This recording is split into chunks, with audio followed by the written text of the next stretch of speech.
अस्सलाम वालेकुम नाजरीन, आज मैं बात करने जा रहा हूँ सियालकोट के पाकिस्तान तहरीक-ए-इंसाफ के एक साबिक रहनुमा की, जो कि 9 मई के वाक़यात के बाद पाकिस्तान तहरीक-ए-इंसाफ को प्रेस कॉन्फ्रेंस करने के बाद छोड़ चुके हैं। उनका नाम है मीर उमर फ़ारूक मायर।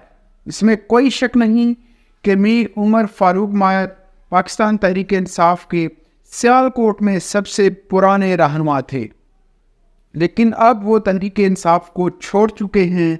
ये बात तमाम पाकिस्तान तहरीक-ए-इंसाफ के सियालकोट के जो वर्कर्स हैं उनको ज़हन नशीन कर लेनी चाहिए।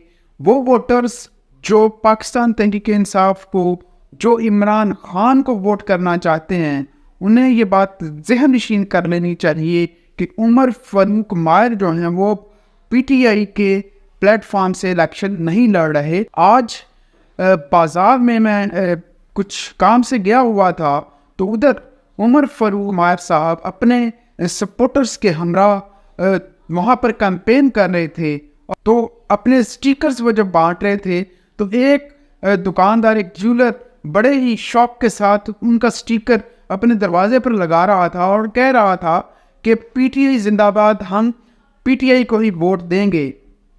जब मैंने ये बात सुनी तो मुझे थोड़ा सा इसमें अलार्मिंग सिचुएशन लगी। ये आज़ाद उम्मीदवार जो हैं, जिनको पाकिस्तान तहरीक-ए-इंसाफ का टिकट जारी नहीं हुआ, वो पाकिस्तान तहरीक-ए-इंसाफ के उम्मीदवार नहीं हैं। लिहाजा अगर आप PTI को वोट करना चाहते हैं तो प्योरली PTI को वोट करें।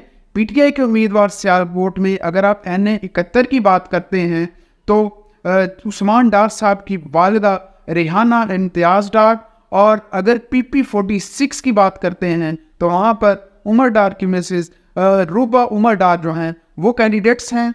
इन नामों को गौर से सुन लीजिए।